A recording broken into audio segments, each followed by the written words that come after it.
Não, o Guarani Futebol Clube, ele é do amor de mãe, que a gente sempre acredita. Tá bom?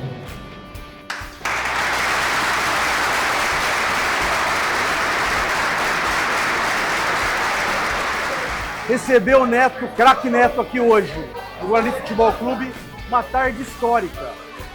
Ele falou muita coisa positiva para os meninos das categorias de base. Foi aqui que ele foi criado, foi aqui que ele cresceu desde os 11 anos de idade. Então isso pra gente é um orgulho, poder receber o craque Neto aqui e ele poder passar essa inspiração para as nossas crianças, para os nossos meninos da base, que são o futuro do Guarani Futebol Clube. Muito obrigado, Neto. Trazer o Neto aqui é histórico para nós.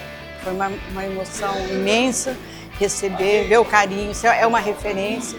E contar um pouco da sua passagem aqui no Guarani para nós foi fundamental. E só tenho que agradecer essa oportunidade do Guarani, dar essa abertura, trazer grandes ídolos para nós.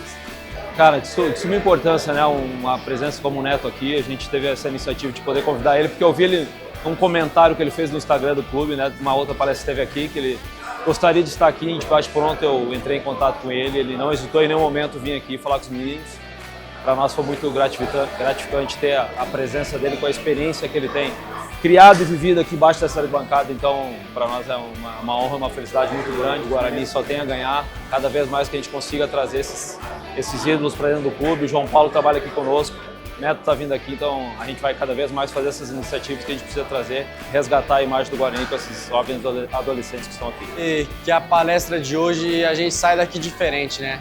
O craque Neto, a pessoa que ele foi, o jogador que ele foi, fez história nesse brinco aqui. Creio que todo mundo da base aqui que estava sentado tem um sonho de poder fazer um pouquinho o que ele fez pelo Guarani.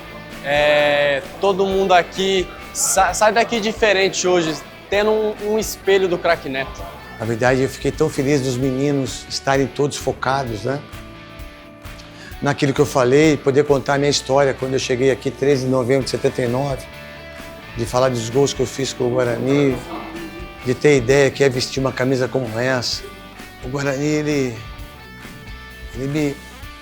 me pegou quando poucas pessoas acreditavam em mim, inclusive da minha família. Poucas pessoas acreditaram em mim como uma instituição como essa acreditou.